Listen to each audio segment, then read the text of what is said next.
The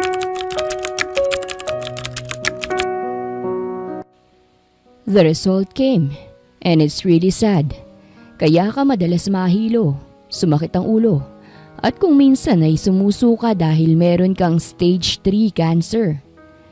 Parang may malamig na kamay na mahigpit na pumisil sa kanyang dibdib. Hindi siya makapagsalita. Ang tanging naririnig niya ay ang mahinahong boses ng doktor na nagpapaliwanag tungkol sa kondisyon niya. Pero hindi niya maunawaan ang bawat salitang lumalabas sa bibig nito. Ilang buwan na lang akong mabubuhay. Tanong niya sa doktor. Hindi niya alam kung bakit iyon ang unang pumasok sa isip niya.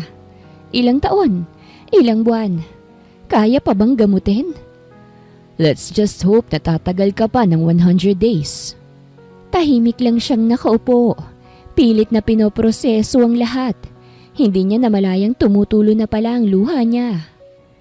Matapos niya magpa-check up ay napagdesisyonan niyang magtungo sa opisina ni Emmanuel, her long-time boyfriend. Wala na siyang mga magulang. Ito lang ang bukod tanging taong masasandalan niya ngayon. Napapikit si Joanna habang nakatayo sa labas ng opisina ni Emmanuel. Nanlalamig ang kanyang mga kamay at ramdam niya ang mabilis na pagtibok ng kanyang puso. Kanina pa siyang nag-iipon ng lakas ng loob para ibalita rito ang kondisyon niya. Ngunit bago pa man siya makapasok, narinig niya na ang mga ungol at tawanan mula sa loob. Dahan-dahan siyang sumilip sa awang ng pinto at doon bumagsak ang mundo niya. Si Emmanuel, ang lalaking pinili niyang mahalin ay nakaupo sa swivel chair, nakasandal habang nakakandong ang kanyang sekretaryang si Sarah. Ang halik ng dalawa'y puno ng pagnanasa at wala ni katiting na pagsisisi sa ginagawa nila. Halos hindi makahinga si Joanna nang marinig ang usapan nila. Talaga bang pakakasalan mo si Joanna? Tanong ni Sarah habang hinahaplos ang mukha ni Emmanuel. Napangisi lang ito. Yes, just to have her virginity. Pakipot kasi. Ang tagal na namin pero ayaw niya pang may mangyari sa amin. Alam mo naman ako, lahat ng gusto ko nakukuha ko. Para siyang sinampal ng katotohanan.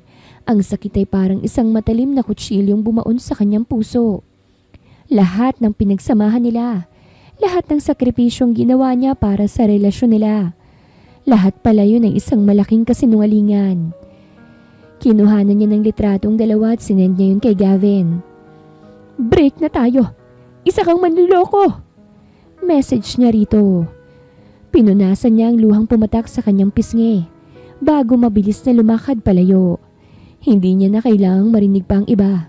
Hindi niya na kailangang magpaalam. Pagpasok niya sa elevator, doon bumuhos ng tuluyan ang kanyang luha. Naghalo na ang sakit, galit at hinanakit sa kanyang dibdib. Kasabay ng pagsara ng pinto ay naramdaman niyang may ibang lalaki sa loob. Isang estrangherong nakasuot ng mamahaling coat, matangkad at mukhang seryoso. Hindi niya alam kung anong pumasok sa kanyang isip. Marahil ay dala ng galit. Marahil ay gusto niyang gumante o baka gusto lang niyang patunayan sa sarili niyang hindi siya kailangang gamitin lang ng kahit na sino. Kaya bago pa man siya pigilan ng kanyang sariling isip, hinila niyang lalaki palapit at mariing hinalikan to sa labi. Nagulat ang lalaki ngunit sa halip na lumayo, hinawakan nito ang kanyang bewang at tinugon ang halik niya. Malalim, mapusok at puno ng emosyon. Nang bumukas ang elevator, bumalik si Joanna sa realidad. Napaatras siya mula sa lalaki. Kapwa nilang hinahabol ang kanilang hininga. Mabilis niyang pinunasan ng luha sa kanyang pisngi. Ramdam ang init sa kanyang mukha. I'm sorry. Bulong niya. Hindi makatingin ng diretsyo sa lalaki. Ngunit sa halip na sumagot, pinagmasdan lang siya nito. Ang mga mata nitong matalim na parang binabasa ang kanyang kaluluwa. Wow, such a brave woman. Mahinang sabi ng lalaki, pero baka sa boses nito ang pagkamangha. Anong dahilan ng halik na yon? Napasinghap si Joanna. Hindi inaasahan ang prangkang tanong nito. Hindi niya alam ang isasagot. O baka hindi niya lang kayang aminin ng totoo. Hindi siya sumagot.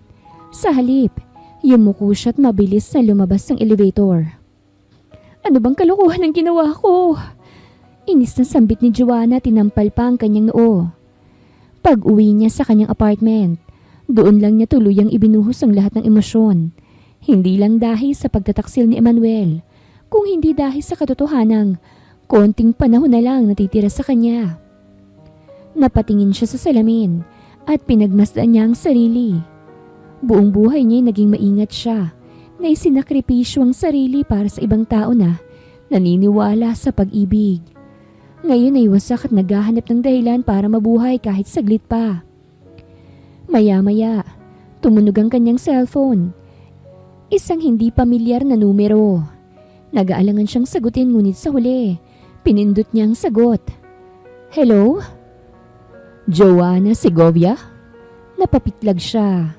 Pamilyar ang boses na yun pero hindi niya matukoy kung sino ito. Yes, sino po sila? Tanong niya. Nakuha ko ang number mo mula sa wallet na nahulog mo. Mabilis niyang kinuha ang bag at hinanap ang kanyang wallet. Wala nga ito. Salamat pero pwede mo nilang bang iwan sa lobby? Kukuhanin ko na lang. No, I want you to take this from me. Natahimik siya.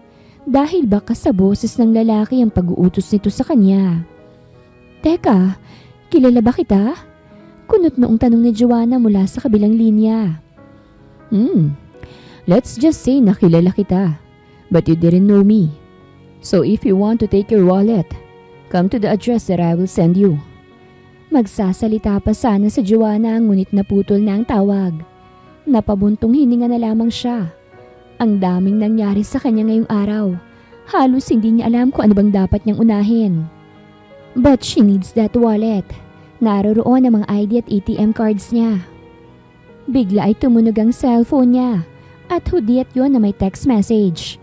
Galing yun sa unknown number. Regalado Restaurant at 7 p.m. She had no choice.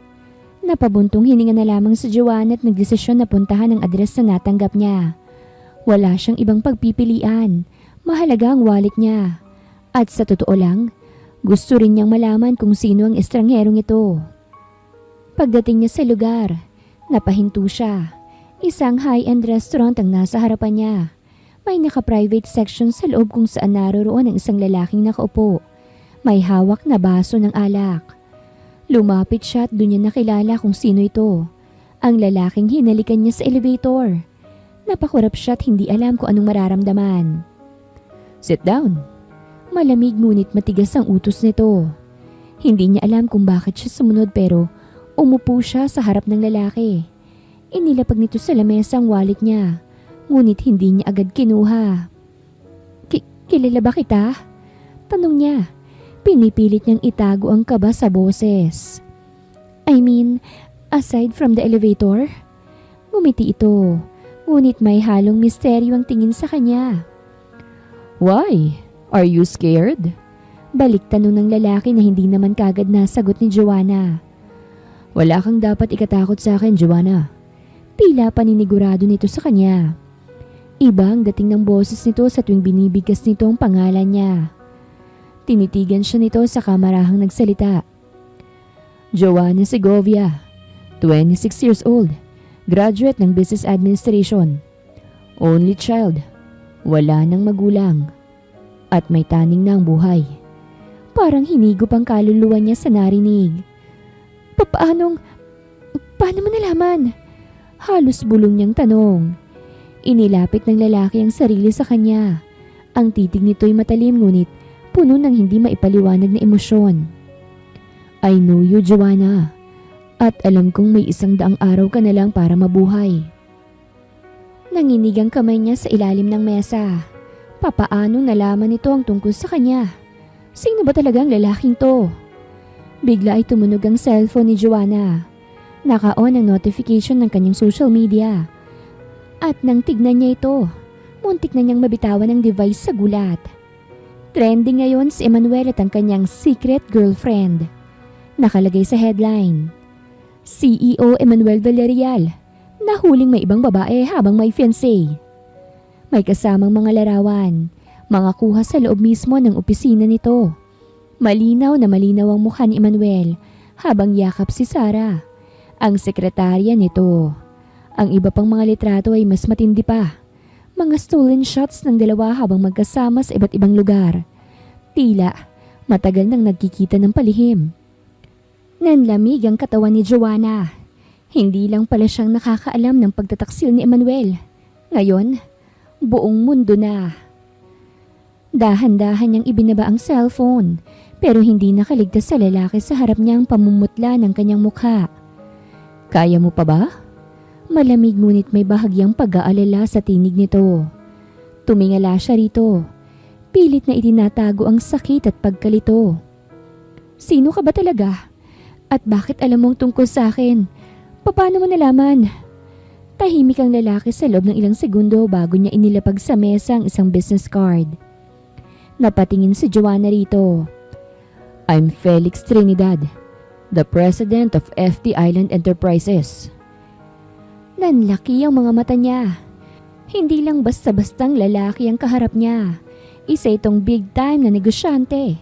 Isang pangalan na kilala sa industriya ng investments at technology. Anong motibo nito? At papaano nitong nalaman ang kanyang kondisyon? Iilan lang yan sa mga tanong sa isip niya. Nakangiti si Gavin habang tinitingnan ang reaksyon niya. Now that you know who I am, it's time to talk about why I called you here.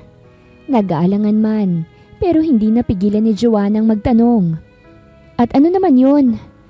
Gusto kitang bigyan ng dahilan para gamitin ang tamang natitirang 100 araw mo. Napatigil siya. Paano? Bulong niya. Tumayo si Gavin at yumuko ng bahagya. Malapit sa tenga niya. Be mine for 100 days. And I promise you, you won't regret it. Napalunok si Joanna. Hindi alam kung matatakot, magagalit o matutukso sa alok nito. Nanatili ang tingin ni Joanna kay Gavin. Pilit inuunawa ang intensyon nito. Isang estranghero, isang lalaking halos hindi naman niya kilala. At ngayon, inaalok siya ng isang bagay na hindi niya lubos maunawaan. Be yours? Inulit niya. Pilit na iniintindi ang ibig sabihin ng lalaki. Ano yun? Anong gusto mong mangyari? Umupo muli si Gavin at itinukod ang siko sa mesa. Saka siya tinitigan gamit ang matalim nitong mga mata. It's simple. Spend the next 100 days with me. Ibigay mo sa akin ang natitirang oras mo. In exchange, I'll make sure you live without regrets. Napasinghap si Joanna. That's ridiculous! Sagot niya. Kahit pa isang bahagi ng kanyang isip ay nagtatanong, bakit? Bakit siya? Napangiti si Gavin. Tila hindi inaasahan ang reaksyon niya. Ridiculous? Mas ridiculous ang manatili kang umiiyak sa isang lalaking hindi ka naman pinahalagahan. Umayos to ng upo. Hindi ko sinasabing ibigay mo sa akin ang puso mo, Joanna. Ang gusto ko lang, gamitin natin ang tama ang oras mo. Wala kang dapat ipag-alala. No strings attached. Napakuyom si Joanna sa ilalim ng mesa. Totoo nga, kung tutuusin wala na siyang dapat ipag-alala. Wala na siyang pamilya. Ang tanging inaasahan niya ay si Emmanuel na, sa huli, sinira din siya. At ngayon, may isang estrangherong handang ibigay ang isang bagay na hindi pa niya lubos na naiintindihan. Bakit ako? Tanong niya, mahina ngunit puno ng pagdududa. Nagtagal ang katahimikan bago muling nagsalita si Gavin. Dahil alam ko kung anong pakiramdam ng mawawala ng oras. Nagtagpo ang mga mata nila.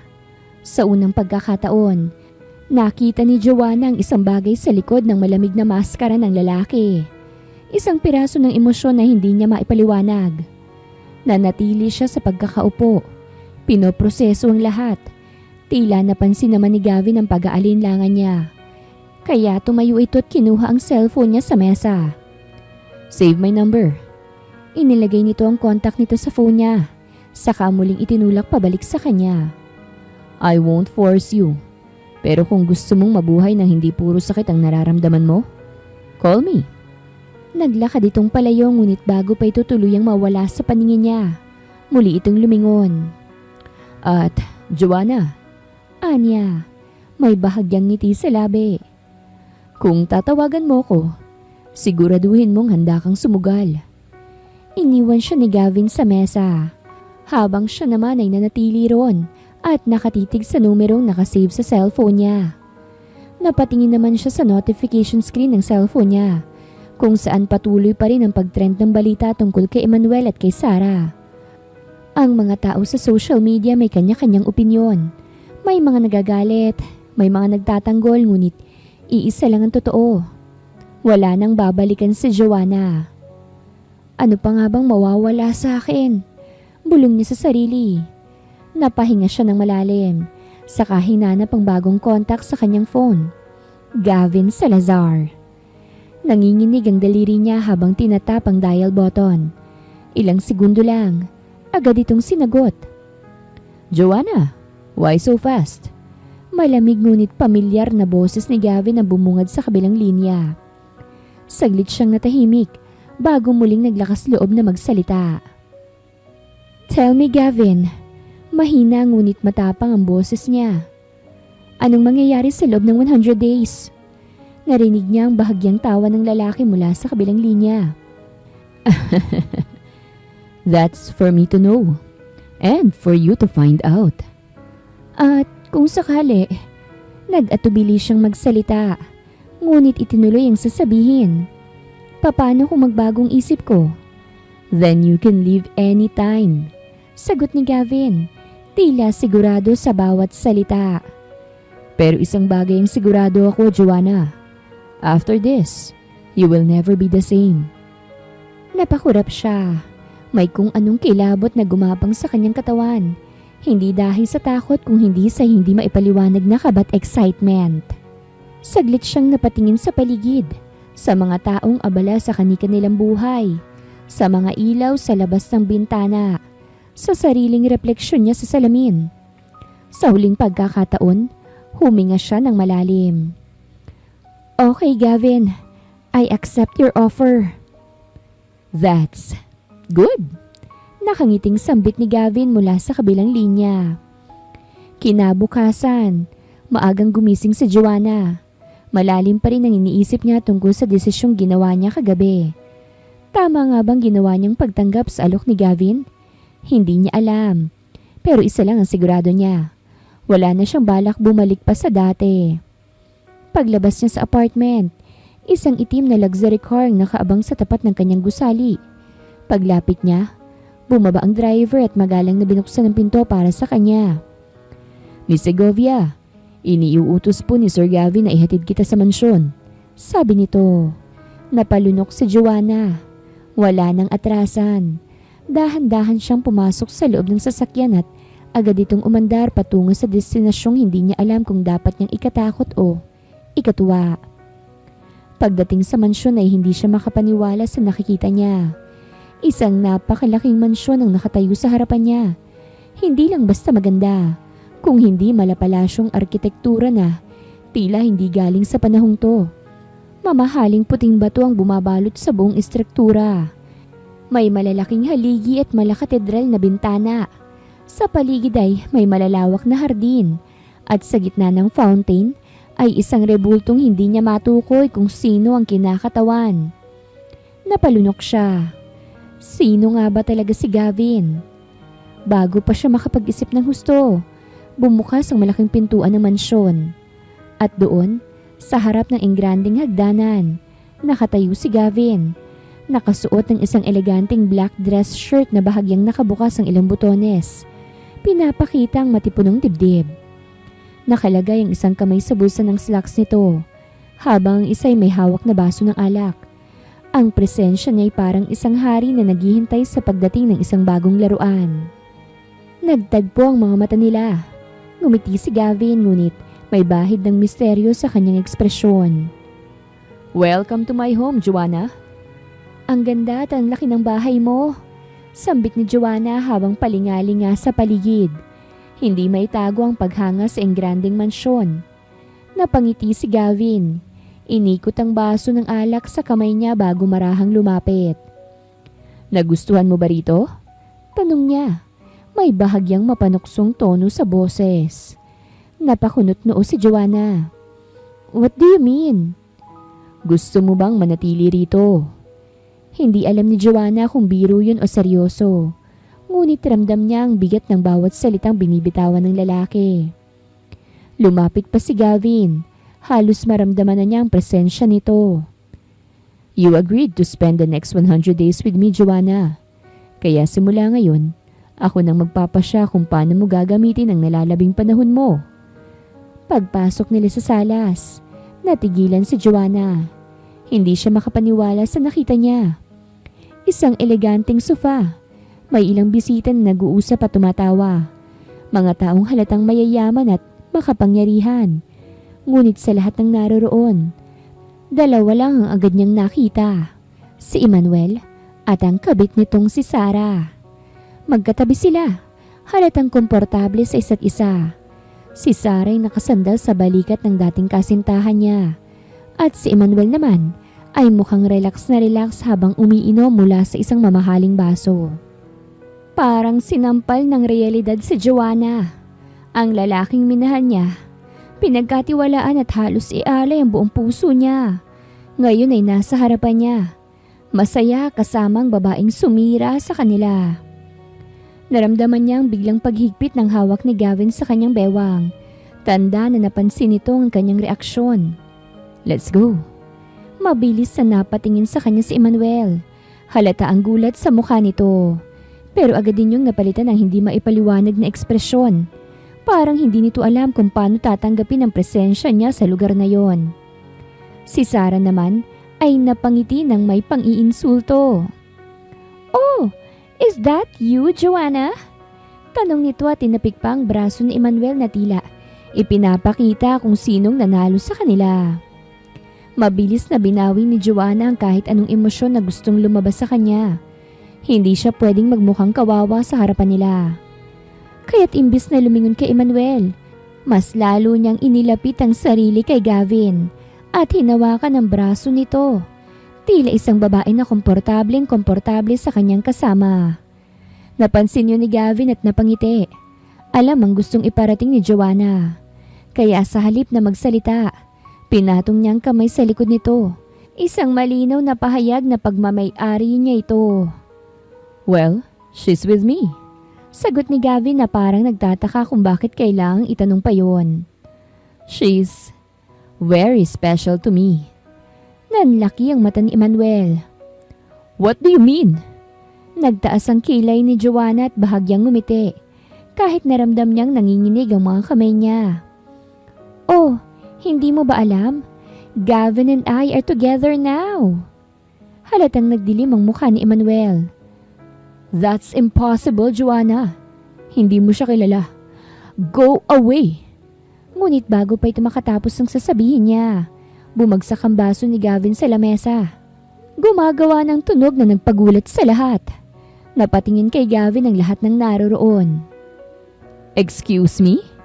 Malamig na sabi ng lalaki. Ang mga mata nito ay nagdilim at puno ng otoridad. Did you just try to tell my woman what to do? Natahimik ang buong sala at hindi kaagad nakapagsalita si Emmanuel. Ramdam ni Joanna ang tensyon sa pagitan ng dalawang lalaki. Everyone! Malalim at kalmadong sabi ni Gavin habang hawak ang kamay ni Joanna. Meet my girlfriend, Joanna Segovia. Parang isang bomba ang pinasabog ni Gavin sa gitna ng sala. Lahat ng bisida ay natigilan, ang iba'y nagbulungan, at ang ilan ay halatang hindi makapaniwala. Si Emmanuel na kanina'y nagpipigilan ng galit ay halos mawala ng kulay ang mukha. What? Bulong nito ngunit walang nakarinig maliban kay Sarah na nakakunot noon na rin. Pero ang tunay na sorpresa ay nang marinig nila ang isang bahagyang pagtawa mula sa isang matandang babae na nakaupo sa malaking upuang yari sa mahogani sa dulong bahagi ng silid. Ang matriarka ng pamilya. Joanna, tama ba? Malamlam ngunit puno ng otoridad ang boses ng matanda. Come here, child. Nag-aalangan si Joanna ngunit marahang hinila siya ni Gavin papunta sa harapan ng matriarka. Humawak pa si Gavin sa likod niya. Tila ipinapakita na hindi siya pababayaan nito. Pinagmasdan siya ng matanda mula ulo hanggang paa bago tumango. Beautiful and elegant, anya. May paninindigan ng mga mata. You chose well, Gavin. Thank you po, Lola. Sagot ni Gavin na may bahagyang pagyuko. Lalo pang kumunot ang noo ni Joanna. Lola? Tila nabasa ni Emmanuel ang iniisip niya at napakuyom ang kamao nito bago bumulong na may bigat sa boses.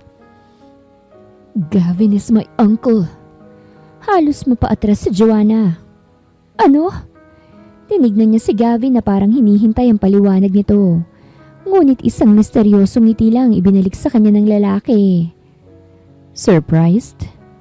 Bulong ni Gavin sa kanya. Masyadong mahina para marinig ng iba.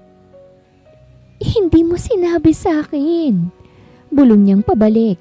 Pilit pinananatili ang ngiti sa labi para hindi mahalata ang ibang tao ang pagkagulat niya.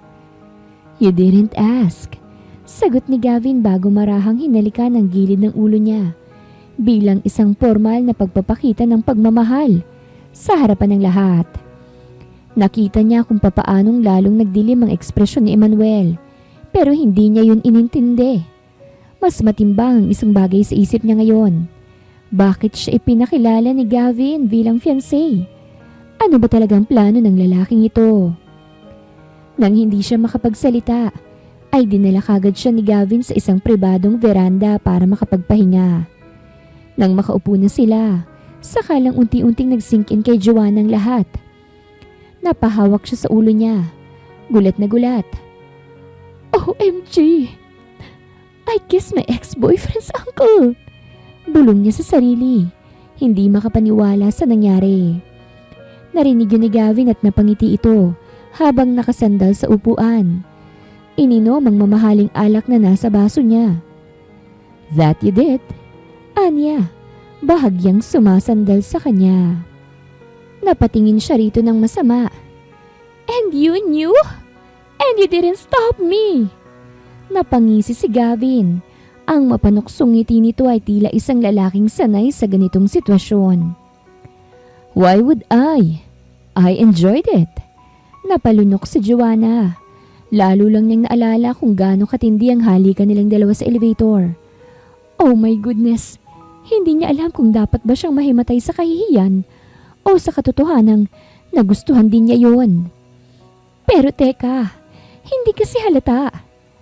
Napatingin siya ng husto kay Gavin sa suot nitong mamahaling three-piece suit, sa matikas nitong tindig, at sa gwapong mukha nitong parang nasa kalagitnaan lang ng 30s. Wait, napakanutnoo siya. Bakit parang ang bata mo pa? Napangiti si Gavin. You're trying to ask my age, aren't you? Napalunok siya at tumango. Nilapag ni Gavin ang baso sa lamesa. Saka siya pinagmasdan na para bang natutuwa sa reaksyon niya. I'm just 40, Joanna. Ako ang bunso sa magkakapatid. And sadly, kapatid ko ang yumaong mama ni Emmanuel. Nanlaki ang mata niya. Bahagya siyang napahawak sa dibdib niya. Para bang hindi niya matanggap ang revelasyong yon. You don't look 40. I thought you were just in your mid-30s. Humalakhak si Gavin. I get that a lot. At sa unang pagkakataon, nakita ni Joanna ang isang mas relaxed at masayang bersyon ng lalaki. Napahawak sa Joanna sa ulo niya. This is insane. Hindi lang siya nakipaghalikan sa ex niya bilang ganti. Nakipaghalikan siya sa tiyuhin nito. At ngayon, formal pa siyang ipinakilala bilang fiancé ng isang lalaking halos dekada ang tanda sa kanya. Hindi tuloy siya mapakali. Pakiramdam niya ay nasa isang high-stakes dramang buhay niya. Paano ba siya napasok sa ganitong sitwasyon? Hindi pwedeng ganito. Kailangan niya nang umalis agad. Tumayo siya bigla, dahilan para mapatingin sa kanya si Gavin na kasalukuyang naglalagay ng yelo sa baso ng alak niya. Where are you going? Tanong nito. May bahagyang amusement sa boses. Home. Mabilis niyang sagot. This is a mistake. Hindi ko dapat tinanggap ang imbitasyon mo. Bago pa siya makagalaw, Humarang si Gavin sa harapan niya. Hindi niya namalayang nasa tabi lang pala siya nito. "Leaving so soon, my girlfriend?" Malalim ang boses nito at may kapilyuhan sa mga mata. Napaatras siya pero hindi niya tinanggal ang matalim niyang tingin. "Alam mong hindi mo ako girlfriend. Bakit pinakilala mo ako sa pamilya mo ng ganon?" Lumingon si Gavin sa paligid bago yumuko ng bahagya. Inilapit ang mukha sa kanya. "Because I wanted to see Emmanuel's face when he realized that you're mine now." "Mine now?" Napasinghap si Joanna. "Excuse me? Hindi mo ako pag-aari." Napangisi si Gavin pero hindi siya bumitiw sa titigan nila. "I know," bulong nito. "But I do own this situation now, don't I?" Napakagat siya sa labi. Damn it. Totoo, wala na siyang magagawa ngayon. Alam na ng pamilya ni Gavin at ni Emmanuel ang tungkol sa kanila.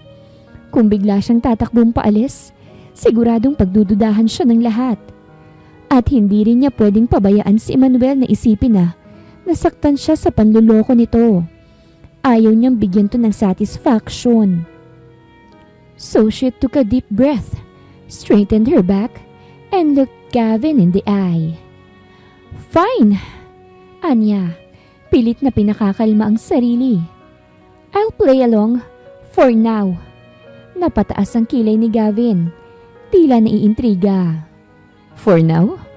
Tumingala siya't nagtaas ang kilay. "Yeah, pero hindi ibig sabihin na may kung ano man sa atin, okay?" Gavin chuckled. "We'll see about that, sweetheart."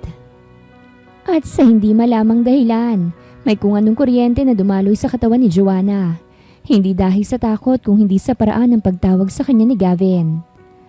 Pagbalik nila sa sala, agad na bumaling ang lahat ng mata kay Joanna at Gavin. Ramdam ni Joanna ang tensyon sa paligid, lalo na nang makita niya ang reaksyon ni Emmanuel. Halata ang gulat sa mukha nito, pero mabilis din yung napalitan ng matalim na tingin. Si Sarah naman ay nakakunot noo, tila hindi makapaniwala sa nangyayari. Ngayon na ang pagkakataon niya. This is my time to shine. Napangiti si Joanna at bahagyang hinigpitan ang kapit sa braso ni Gavin. Inilapit niya ang sarili dito, saka sumulyap sa lalaki. "Honey, are we going to sit here?" Tanong niya ng may lambing, para bang isang mapagmahal na fiancé. Napangiti si Gavin, halatang nagugustuhan ang ginagawa niya. "Of course, sweetheart." Sagot nito bago hinila siya papunta sa isang upuan malapit mismo kay Emmanuel. Alam niyang sinadya yun ni Gavin. He's enjoying this game. Pagkaupo nila, biglang nagsalita ang lola ni Gavin. Isang matandang may otoridad at halatang may respeto ang lahat sa kanya. "So, Joanna, how long have you and Gavin been together?" Napalingon siya kay Gavin. Naghihintay ng sagot pero nakataas lang ang kilay nito na parang sinasabi na, "Ikaw na ang bahala." Napangiti si Joanna at tumingin sa matanda. "Matagal-tagal na rin po, Lola. Pero sinikreto lang namin noon kasi gusto namin pong siguraduhin na pangmatagalan na ito." Nang sabihin niya yon, lihim niyang sinulyapan si Emmanuel. Kita niya ang pagkapiko nito, lalo na nang hawakan ni Gavin ang kamay niya sa ibabaw ng mesa. "But now," patuloy niya, "we're ready to tell the world, especially now that we're engaged." Halos mabulunan si Emmanuel sa iniinom niyang alak. "Engaged?" Sigaw nito. Kitang-kita ang panlalaki ng mga mata. Napatingin si Joanna sa kanya, kunwari inosente. "Oh, hindi mo ba narinig kanina, Emmanuel?" Nang hindi ito sumagot, ngumiti siya ng matamis. "Yes, engaged na kami ni Gavin, and I've never been this happy." "Sinayang mo ko, Emmanuel. Now, watch me be the woman you can never have again." Tahimik ang lahat sa mesa, pero ramdam ni Joanna ang matinding tensyon sa paligid, lalo na kay Emmanuel na halatang hindi makapaniwala sa kanyang sinabi. Samantalang si Sarah na kanina'y kampanteng-kampante sa tabi ng kasintahan, ngayon ay halatang naiinis sa reaksyon ni Emmanuel. Hindi ko akalain na magiging kayo ng tito ko. Ani Emmanuel, pilit na pinapanatili ang kanyang composure. Medyo mabilis yata. Napangiti si Joanna kunwari inosente. Mabilis? Hindi naman siguro. Like I said, matagal na kami ni Gavin. We just kept it private. Exactly. Gavin chimed in, his deep voice smooth as silk. I prefer to keep what's mine away from prying eyes. But now that she's officially my fiancé, it's only right that everyone knows. What's mine? Dumagundong ang puso ni Joanna sa sinabi ni Gavin.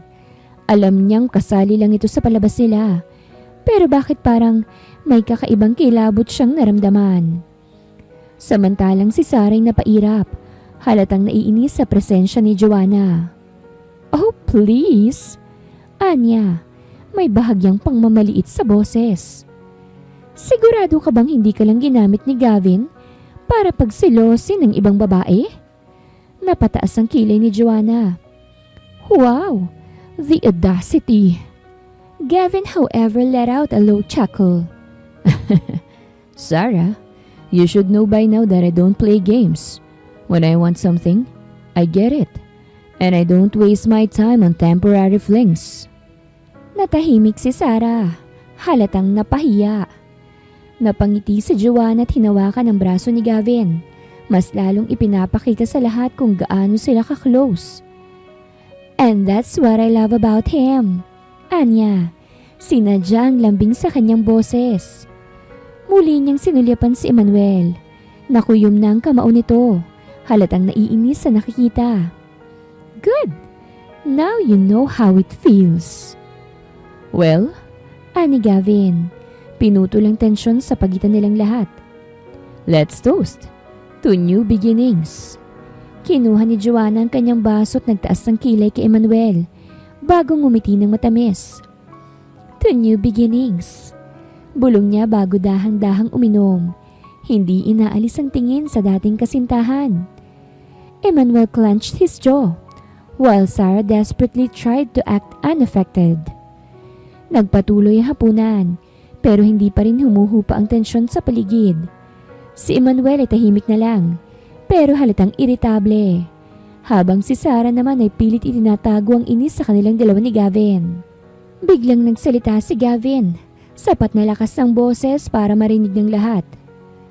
Since we're talking about new beginnings, there's actually good news for the family. Napatingin si Joanna sa kanya. Bahagyang naguguluhan. Ano na naman ang binabalak ng lalaking to? Gavin smirked before placing a hand protectively on Joanna's waist. We're pregnant. Joanna nearly choked on her drink. Pregnant? Napatingin siya ng mabilis kay Gavin pero kalmado lang itong nakangiti. Parang wala lang sa kanya ang bombang binitawan. Hindi lang si Joanna ang nagulat. Napakunot ang noo ng lola ni Gavin. Habang si Emmanuel at Sarah ay parehong namutla. Ano? Halos mautal na tanong ni Emmanuel. Kitang-kita ang gulat at galit sa kanyang mga mata. Oh my goodness! Singit naman ni Sarah. Hindi makapaniwala. Buntis ka? Napapikit si Joanna at pinilit ang sarili na wag mag-react ng masyado. Gavin! Ano ba itong pinasok mo? Pero hindi niya pwedeng ipakita sa lahat na hindi niya alam ang tungkol dito. Kaya kahit gustong-gusto niyang hampasin si Gavin, ay pinilit niyang ngumiti at hinawakan ng kamay nito. Yes, sagot ni Joanna. Halos hindi makapaniwala na sumasakay siya sa laro ni Gavin. We're very excited. Halos hindi makapagsalita si Emmanuel. Kita niya ang paggalaw ng panga nito, ang pag-aalab ng selos sa mga mata. Masakit ba, Emmanuel? Ganyan din ang naramdaman ko noon. Well, that's wonderful news. Tuwang-tuwang sabi ng lola ni Gavin. I'm happy for the both of you. This family could use some new life. Gavin chuckled, saka hinalikan ng kamay ni Joanna sa harap ng lahat. Anything for my fiancé, and of course, our future child. Napalunok si Joanna, Pero mabilis din niyang itinago ang pagkagulat at pilit na ngumiti. Hindi niya alam kung paanong sasagot. Wala siyang ideya kung anong iniisip ni Gavin o bakit to nagdesisyong sabihin yon. Nang matapos na silang kumain ay nagtungo sila sa garden. Ngunit hindi niya inaasahan na haharangin siya ni Emmanuel. "Joanna." His voice was tight, filled with something she couldn't quite place. "Are you really pregnant?" Napatingin siya sa kanya at doon niya nakita ang tunay na emosyon sa mga mata nito. Hindi lang gulat kundi matinding pagdududa at sama ng loob. Of course, magugulat siya. After all, hindi ko man lang siya pinahawak sa akin noon. Pero ngayon, iniisip niyang nagawa ko yun kay Gavin? Hindi niya alam kung dapat ba siyang matawa o maawa sa itsura ni Emmanuel ngayon. "That's our private matter," Gavin smoothly interrupted, putting an arm around Joanna's waist, pulling her close. "I am more than happy to start a family with Joanna." Para namang sasabog sa galit si Emmanuel, lalo na't hindi niya matanggap ang ideyang may nangyari na sa pagitan nila Gavin at Joanna. Isang bagay na kailanman ay hindi niya nakuha mula sa dalaga. "I don't believe it, Uncle," mariing sabi ni Emmanuel. His voice is dangerously low. "Joanna wouldn't just..." "Wouldn't just what, Emmanuel?" Joanna finally spoke, her voice laced with challenge. "Wouldn't just move on?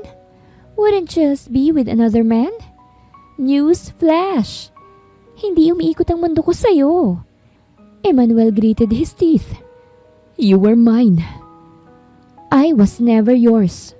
She cut him off coldly, her eyes sharp. "You only wanted me because you couldn't have me. And now look at you, acting like you lost something you never truly valued." Halos mawala ng mukha si Emmanuel sa harap ng pamilya niya. Sarah quickly held into Emmanuel's arm. "Honey, let's not waste time on them," she cooed, trying to pacify him. "Let them have their fantasy." Gavin chuckled darkly. "This is far from fantasy, Sarah. This is real.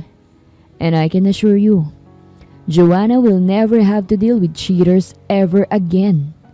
Sarah clenched her jaw, obviously fuming, but she chose to stay silent.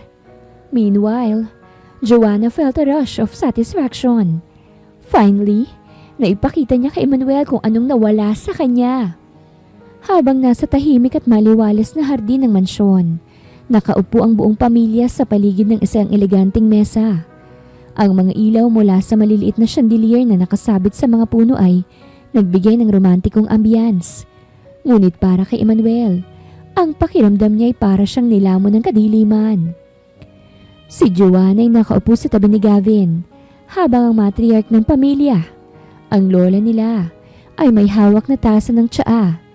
Nasa mukha nitong seryoso ngunit masayang ekspresyon na parang may napakalaking desisyong nais ipahayag. "Gavin," paninimula ng matanda, nakatingin sa paboritong apo. "Ngayong ikakasal ka na at may paparating ng bagong miyembro ng pamilya. Oras naman na siguro para gawin ko na ang matagal ko ng plano." Nagpalitan ng tingin ng mga nasa mesa.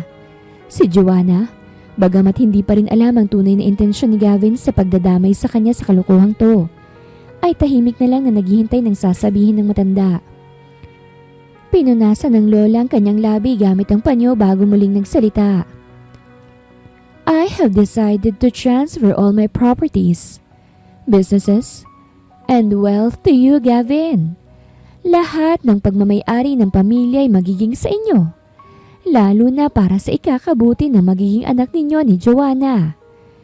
Nalaglag ang panga ni Emmanuel. Ano?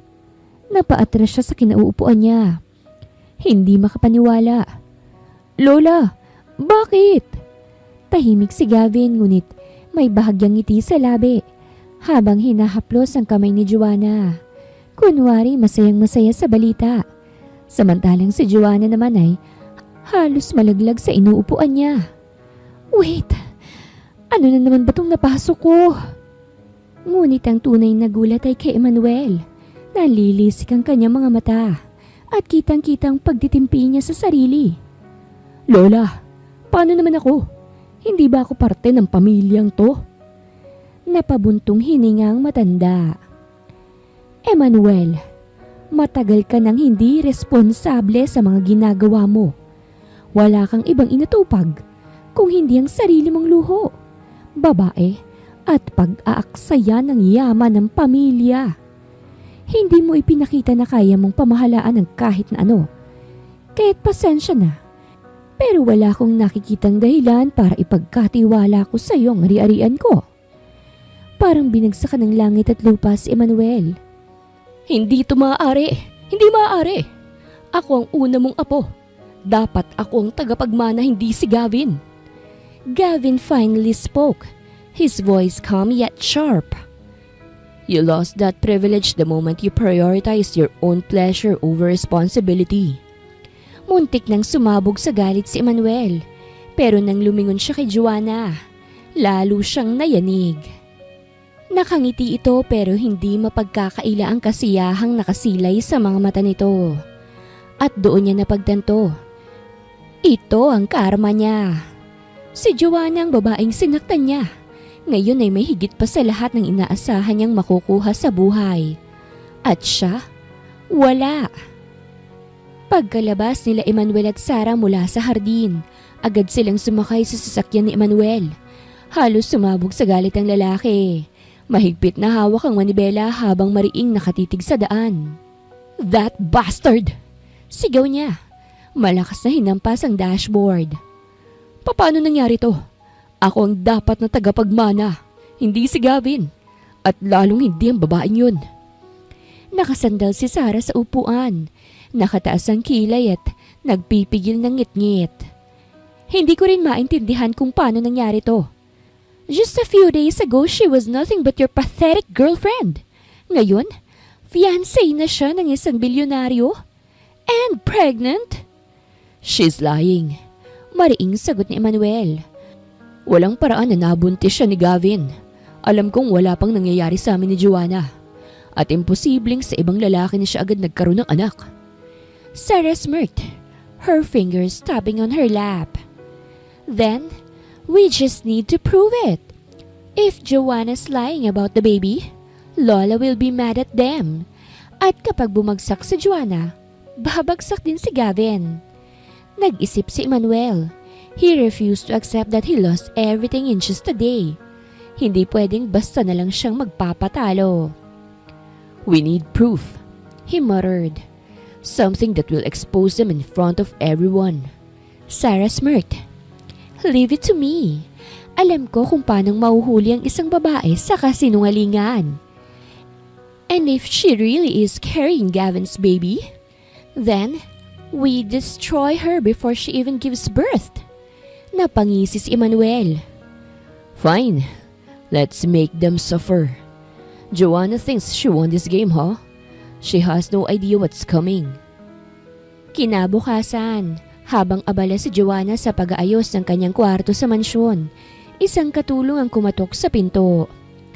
Ma'am Joanna, may dumating pong sulat. Kumunot ang noo niya habang tinatanggap ang sobre. Walang sender, pero may tatak ng isang kilalang ospital. Mabilis niyang binuksan to at nang makitang nilalaman, nanlaki ang kanyang mga mata. Negative, not pregnant. At ang isa'y resulta na wala siyang sakit. Napalunok siya. Pero kailan ako ulit nagpa-test? Imposible. Bulong niya. Nanginginig ang kamay habang hawak ang papel. Bago pa man siya makapag-isip ng maayos, bumukas ang pinto at pumasok si Gavin. Napansin agad nito ang maputlang mukha niya at ang papel na hawak niya. What's wrong? Tanong nito. Bakas sa boses ang pag-aalala. Hindi makapagsalita si Joanna kaya't iniabot niya ang papel kay Gavin. Nang mabasa ito ng lalaki, saglit itong natahimik bago ngumiti ng bahagya. Looks like someone is trying to set you up. Malamig nitong sabi. Napasinghap si Joanna. You mean, fake ito? Gavin smirked, but his eyes darkened. Definitely. Alam natin pareho na wala pang nangyayari sa atin. So how can this be real? Someone forged this result. Mabilis na nag-init ang ulo ni Joanna. Emmanuel, si Sarah. Gusto nilang wasakan ang relasyon natin. Madiing sabi ni Joanna. Gavin crossed his arms, his face unreadable. They think they can manipulate us? Fine, let's play along. But on our terms. Napakunot ang noo ni Joanna. Anong balak mo? Lumapit si Gavin at may mapanganib na ngiti sa kanyang labi. If they want a scandal, let's give them something even bigger. Gusto nilang sirain tayo ha? But let's make sure they're the ones who fall. Napalunok si Joanna. Sa titig ni Gavin, alam niyang may plano itong mas matindi. At sa pagkakataong to, hindi na siya ang magiging biktima. May resulta rin dito na wala akong sakit. Napatingin bigla si Gavin sa kanya at inagaw ang resulta. Napakuyom ang kamao ni Gavin. We need to verify this information. Nagpunta kagad sila sa private clinic ng pamilya ni Gavin. Tahimik na nakaupo si Joanna habang kausap ang doktor. Hindi pa rin siya makapaniwala sa narinig. Wala akong sakit? Bulong niya. Halos hindi makahanap ng boses. Ngumiti ang doktor at tumango. Based sa bagong test na ginawa namin, wala kang kahit na anong stage 3 cancer, Miss Segovia. Someone tampered with your previous results. Napasinghap si Joanna. Halos manginig ang mga kamay niya habang hawak ang medical report. Ibig sabihin, lahat ng paghihirap, lahat ng takot, isang kasinungalingan lang. Napatiimbagang si Gavin. Ang mga mata niya'y puno ng galit. Sarah, mariin niyang sabi. She was behind this. Tumangwang doktor. May nakuha kaming records na may nagbayad sa dati mong doktor para i-falsify ang results mo. At based sa transaction history, ang gumawa nito ay walang iba kung hindi si Sarah Mercado. Napapikit si Joanna. Pilit pinoproseso ang lahat. Ginamit ni Sarah ang pinakamalaking takot niya, ang sakit at kamatayan, para lang saktan siya. Ramdam niyang napakapit sa kamay niya si Gavin. I'll make sure she pays for this. Malamig na sabi nito. Pero sa halip na galit ang lumabas kay Joanna, tanging luha ang bumagsak mula sa mga mata niya. Hindi dahil sa sakit kung hindi dahil sa kaluwagan. She was going to live. She still had a future. Nilingon niya si Gavin at sa kauna-unahang pagkakataon, ngumiti siya ng totoo. I'm free. Bulong niya. And now, I'm ready to live. Pagkalipas ng ilang oras, tinawag siya ni Gavin sa opisina nito sa mansyon. Pagpasok niya, nadatnan niyang may kasama itong isang lalaki. Nakasuit, seryoso ang ekspresyon at may hawak na folder. Joanna, this is Mr. Cruz, a private investigator. Pakilala ni Gavin. He's been digging into Emmanuel and Sarah's recent activities. Nagulat si Joanna. You hired a private investigator? Of course, sagot ni Gavin. Nakasandal sa upuan habang nakangiti. Gusto nila tayong laruin? Then, let's make sure they have no escape. Lumapit si Mr. Cruz at inilapag ang folder sa harapan ni Joanna.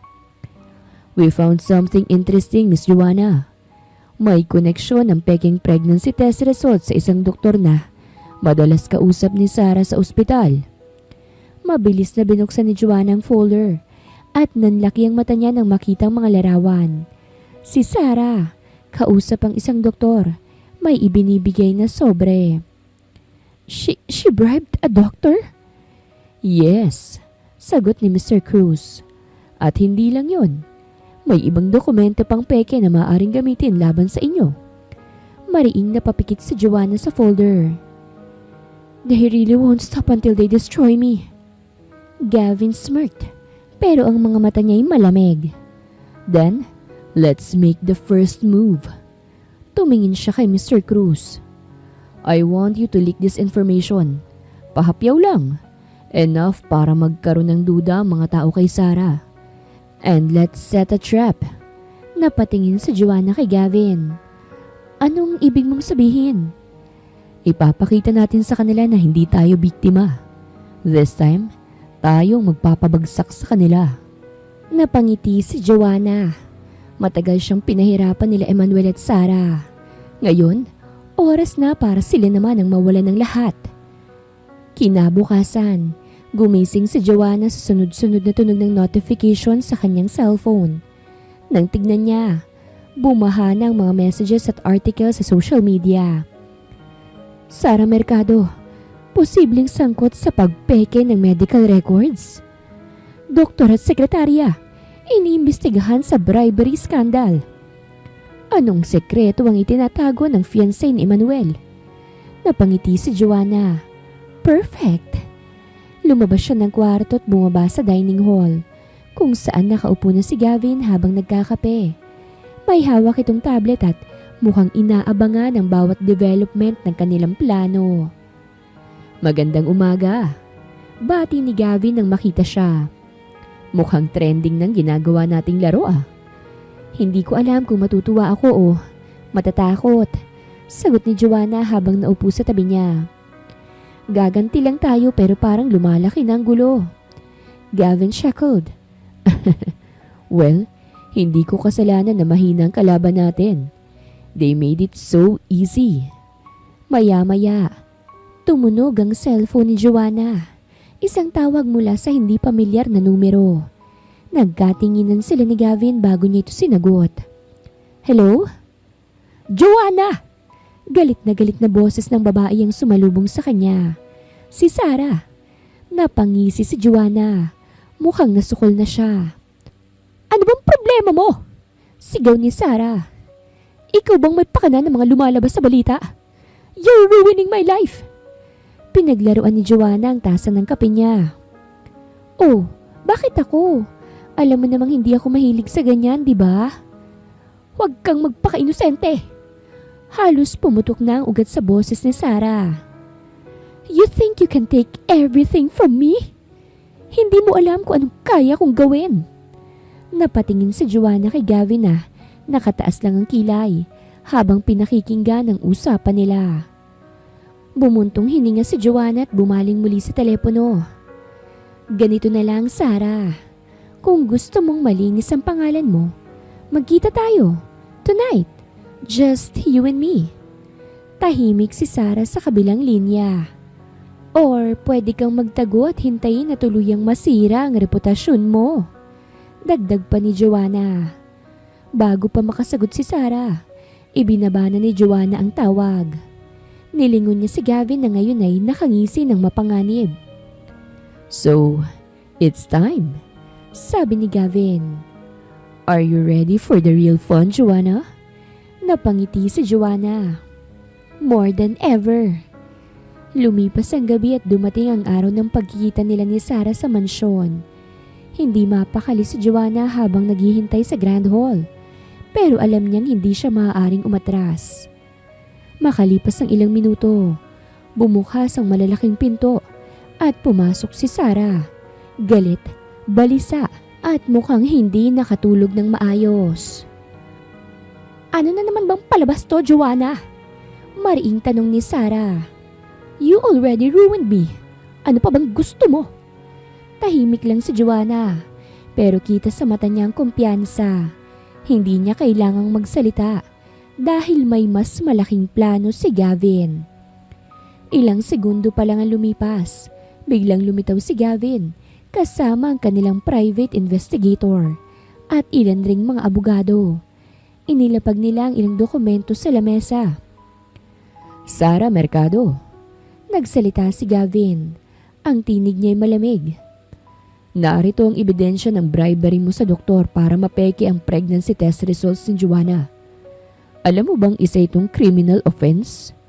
Nanlaki ang mata ni Sarah. What? Hindi lang yon. Dagdag ni Joanna. Nakataas ang isang kilay. Alam na rin namin ang tungkol sa mga under-the-table transactions mo sa kumpanya ni Emmanuel. You've been using his money for your personal gain. Namutla si Sarah. No, that's not true. Emmanuel, help me. Doon lang nila napansin na nasa isang gilid si Emmanuel. Tahimik at hindi makapaniwala sa naririnig. Pero imbis na magsalita, galit na galit siyang lumapit kay Joanna. You! Sigaw ni Emmanuel. Ang mukha niya ay pulang-pula sa galit. Ikaw ang may kasalanan ng lahat ng to. Kung hindi mo ako iniwan, hindi mangyayari to. Bago pa siya makalapit kay Joanna, mabilis na humarang si Gavin. At sa isang iglap, itinulak niya si Emmanuel palayo. Napaupo ito sa sahig, mukhang wala sa sarili. Ngunit sa halip na kumalma, bumunot si Emmanuel ng isang maliit na patalim mula sa bulsa niya.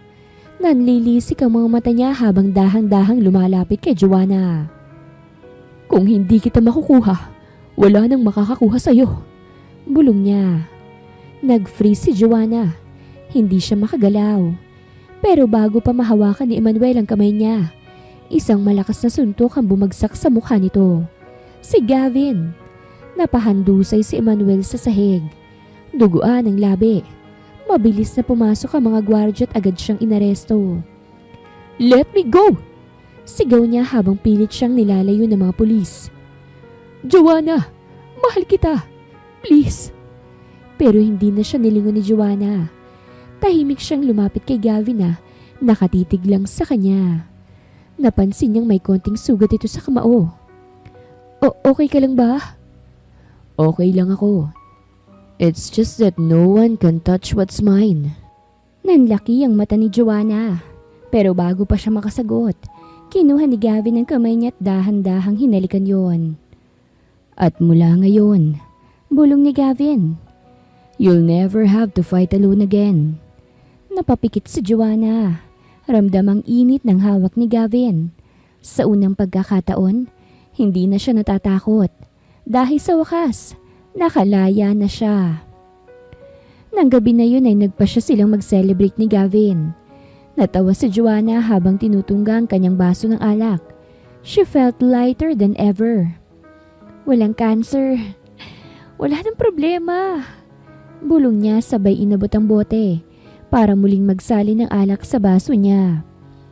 Mabilis na kinuha ni Gavin ang bote. Enough, anya, bahagyang nakangisi. Baka hindi mo nakayanin.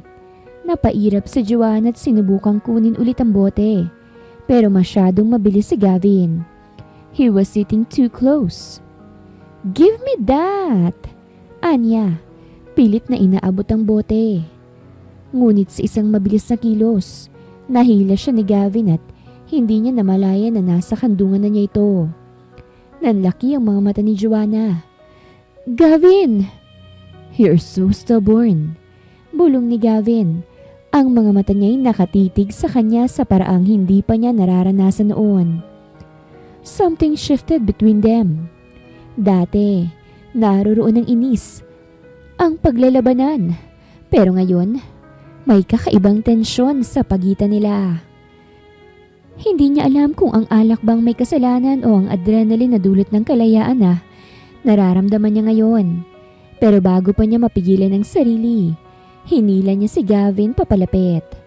It was supposed to be just a kiss, but Gavin responded, wildly, desperately. His hands gripped her waist as he deepened the kiss. At sa isang iglap, natumba sila sa malambot na sofa. Napapikit si Joanna nang maramdaman ang mainit na labi ni Gavin sa leeg niya. Are you sure about this? Bulong ni Gavin. Ang tinig niya ay mababa, halos hindi makahinga. At that moment, wala siyang ibang gusto kung hindi ang kalimutan ng lahat. Kalimutan ng sakit, ang takot, ang lahat ng kasinungalingan. Kaya sa halip na sumagot, hinila niya si Gavin papalapit at buong tapang na bumulong. Yes. And that night, nothing else mattered. Kinabukasan, pagmulat ng mata ni Joanna, ay agad siyang napatitig sa kisame. Oh my goodness!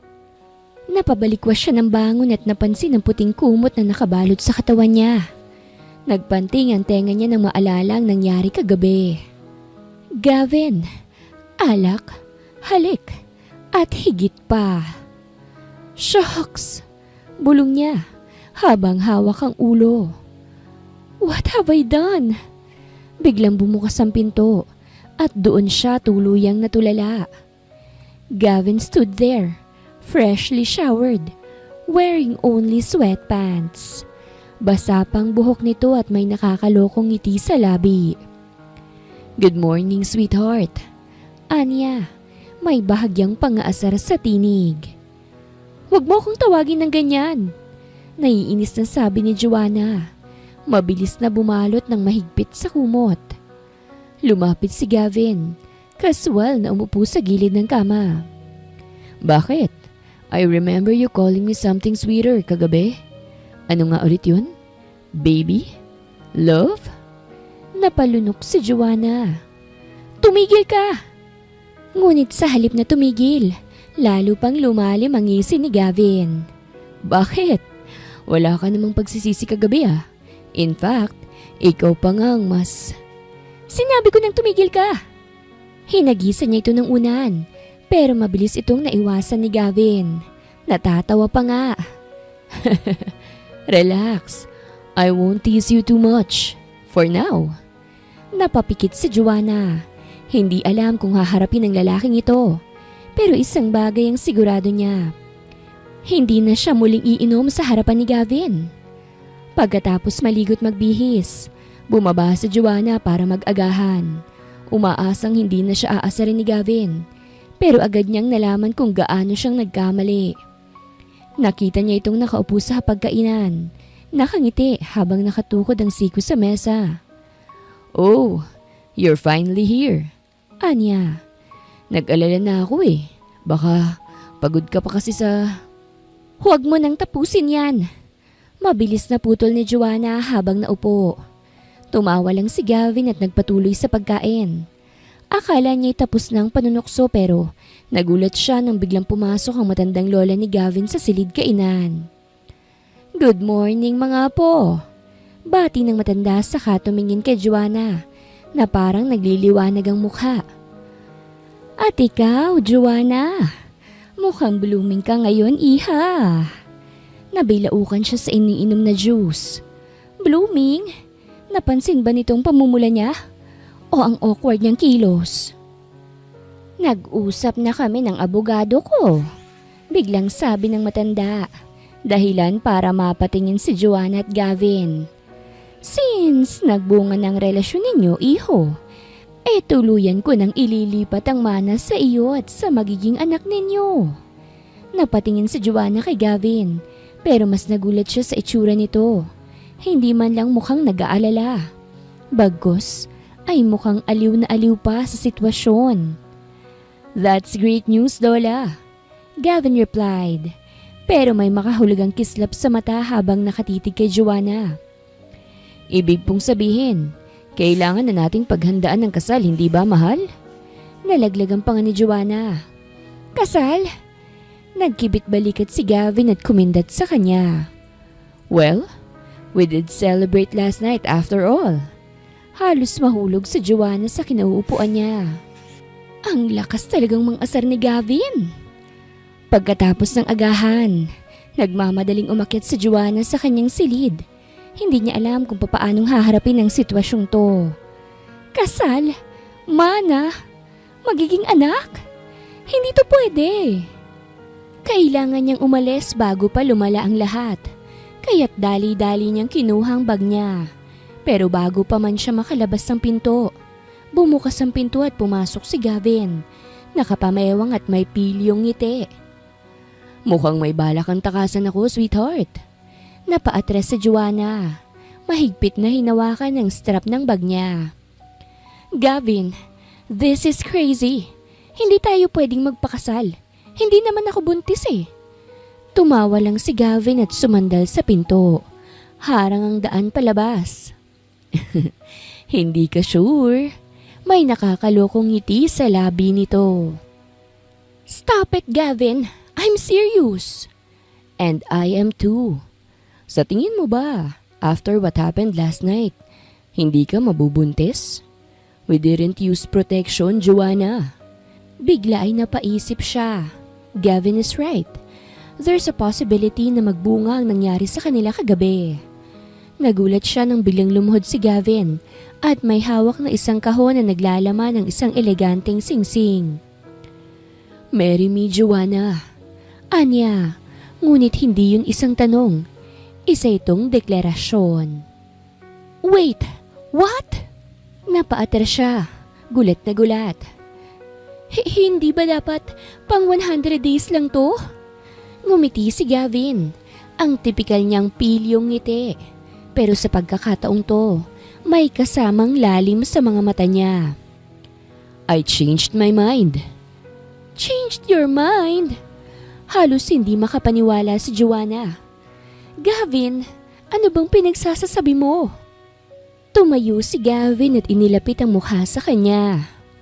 I'm not proposing for a deal anymore, Joanna. This time, I want you for a lifetime. Muntik nang mahulog si Joanna sa kinatatayuan niya. Ano raw? Nauntog ka ba kagabi? Tanong niya. Hindi alam kung seryoso ito o niloloko lang siya. Tumawa si Gavin. Hindi ako nauntog. Nahulog sa'yo, oo. Napakagat sa ibabang labi si Joanna. I knew from the moment you kissed me in that elevator. You're someone I didn't want to lose. Nanlaki ang mata niya. But that was just a moment of impulse? Gavin smirked. Then, let's make this another moment of impulse. Pero, panghabang buhay na. Napanganga si Joanna. Is this really happening? Hindi niya alam kung anong sasabihin. Kung tatanggihan niya, paano ang lola ni Gavin? Pero kung tatanggapin naman niya, papaano ang puso niya? Dahil hindi niya alam kung kaya niyang pumasok sa isang kasal nang hindi nahuhulog ng tuluyan kay Gavin. Isa pa, nung una, nagpapanggap ka lang naman na buntis. At ako ang ama. But this time, something happened between us. Sigurado na akong mabubuntis ka. Ipinuto ko lahat sa loob. Hindi lang isang beses kung hindi maraming beses. Nakangiting sambit ni Gavin. Napasinghap si Joanna. Agad na umatras pero mabilis siyang hinawakan ni Gavin sa bewang. Hindi hinayaang makalayo. Gavin, you're crazy! Bulalas niya. Pilit na inaalis ang kamay nito sa bewang. You can't just assume. Can't I? Gavin smirked. Pinanood siya gamit ang mapanuksong ngiti. We both know what happened last night, sweetheart. Let's just say, may malaking chance na hindi na ito peke na lang. Nanginginig ang kamay ni Joanna. Hindi niya alam kung dahil sa kaba o sa paraan ng pagsasalita ni Gavin. Parang sigurado itong tama siya. Pero papaano kung totoo nga? Pinisil ni Gavin ang kanyang baba. Pinatingin siya rito. So tell me, Joanna, tatakas ka pa rin ba? Hindi niya alam ang isasagot. Nakangiti si Gavin, pero ramdam niya ang pangungulit nito. Sinasabi ko lang, kung talagang buntis ka nga, mas mabuting magpakasal tayo agad. For real this time. Napakurap si Joanna. This is insane. Kahapon lang ay gusto niyang gumanti kay Emmanuel. At ngayon, kasal na agad ang pinag-uusapan nila ni Gavin. At may posibilidad pang magkatotoo ang pagbubuntis niya. Inabot niya ang kaliwang kamay kay Gavin at bahagya pa nga itong nagulat. Huwag mong pagsisihan tong desisyon mo sambit ni Joanna. Napangiti si Gavin. Hinding-hindi. I will treasure you more than my life. At sinuot nitong singsing sa kanyang daliri saka siya niyakap. Isang buwan na ang lumipas mula nang magkaroon sila ng kasunduan ni Gavin. Inakala niyang isa lang itong paraan para mapatunayan kung seryoso ba talaga ito sa kanya. Kung kaya nitong tuparin ang pangako niyang hindi siya sasaktan at ipaparamdam na mahal siya nito. Pero hindi niya inasahan ang nangyari. Lahat ng sinabi ni Gavin, tinupad nito. Hindi siya kailanman sinaktan. Hindi siya pinabayaan at higit sa lahat, hindi siya iniwan. Araw-araw ay ipinaparamdam ni Gavin sa kanya kung gaano siyang kahalaga. Mula sa simpleng paghahanda ng pagkain tuwing umaga, pag-alalay sa kanya sa lahat ng ginagawa niya, hanggang sa mga maliliit na detalye tulad ng pag-aalala kung malamig ba ang tubig na iniinom niya. At ngayon, hawak niya ang pregnancy test, 2 malinaw na linya. Nanginginig ang kanyang mga kamay habang tinititigan ito. Buntis nga ako. Napatakip siya ng bibig, hindi alam kung matutuwa o matatakot. Ito na ang realidad. Hindi ito laro. Hindi na ito peking kasunduan lang. Mabilis niyang hinanap si Gavin. At nadatnan niya itong nasa veranda ng kanilang bahay. Hawak ang isang baso ng alak habang nakatanaw sa malayo. Gavin, mahinang tawag niya. Agad siyang lumingon at lumapit sa kanya. O bakit? May nangyari ba? Tanong nito. Bakas ang pag-aalala sa mukha. Hindi siya sumagot. Sa halip, iniabot niya ang pregnancy test. Nanlaki ang mga mata ni Gavin nang makita yon. Ilang segundo itong natahimik, pero iniisip kung tama ba ang nakikita nito. At pagkatapos, isang malawak na ngiti ang bumalot sa mukha niya. Yes, thank you Lord, we're having a baby. Halos pasigaw niyang sabi bago bigla siyang niyakap ng mahigpit. Para bang natupad ang matagal niya ng pinapangarap. Napangiti si Joanna. Ramdam ang init ng yakap nito. Hindi niya akalaing matutuwa si Gavin ng ganito. Hindi lang dahil sa deal nila, kung hindi dahil totoong masaya ito. Wala ka ng takas sa akin ngayon, Joanna. Bulong nito sa kanya. May halong saya at pangaasar. Lalo na't buntis ka na talaga. Napatawa siya habang sa loob-loob niya, unti-unti nang bumabago ang kanyang pananaw. Baka nga hindi lang isang laro ito o isang kasunduan. Baka nga mahal na rin niya ito. After 9 months, isang malakas na iyak ang pumuno sa kwarto ng ospital. Napahinga ng maluwag si Joanna nang marinig ang unang pag-iyak ng kanilang sanggol. Kasabay nito, isang matamis na ngiti ang lumitaw sa kanyang labi habang pinagmamasdan si Gavin na walang tigil sa paghalik sa kanyang noo at sa noo ng kanilang sanggol. Ang galing mo, sweetheart. I love you. Malambing na bulong ni Gavin. Ang gwapo ng baby natin. Rest for now, okay? Unti-unti nang nawala ng ulirat si Joanna at nagising na lamang siya nang may marinig na nagtatalo sa kanyang tabi. Hindi, Gavin! Gavin Jr. ang ipapangalan sa batang ito. Mariing sabi ni Lola habang nakatayo sa tabi ng kama ni Joanna. Napailing si Gavin. Lola, hindi kami nabuhay nung panahon ng Kastila. Jayden ang bagay sa kanya. Modern name, cool at matipuno. Gavin Jr. ang pangalan ng lolo mo. Isang dakilang tao yon. Karapat-dapat lang na ipagpatuloy ang kanyang pangalan. Iginiit ng matanda. Kaya nga po Junior, ibig sabihin may Gavin na po. Bakit kailangan pang dagdagan? Kontra ni Gavin na nakataas na ang kilay. Pinapanood lang sila ni Joanna habang nagpapalitan ng argumento. Hindi niya alam kung matatawa ba siya o makikisali na rin. Kapapanganak niya pa lang pero parang mas pagod siya sa pakikinig sa dalawa. Lola, Gavin, singit niya. Inip na. Bigla ay nagmamadali ang dalawa na daluhan siya. Kamusta ang pakiramdam mo, apo? Tanong ng matanda. May masakit pa ba sa'yo? Tanong naman ni Gavin. Okay na ako. Medyo naingayan lang ako sa pagtatalo nyo. Dahil ako naman ang nanganak, gusto ko akong magpapangalan sa baby. Sabay na napalingon sa kanyang dalawa. Parehong naghihintay kung sinong papanigan niya. Napabuntong hininga siya bago ngumiti. Bakit hindi na lang natin pagsamahin? Jayden, Gavin, Trinidad. Hindi ba't mas magandang pakinggan?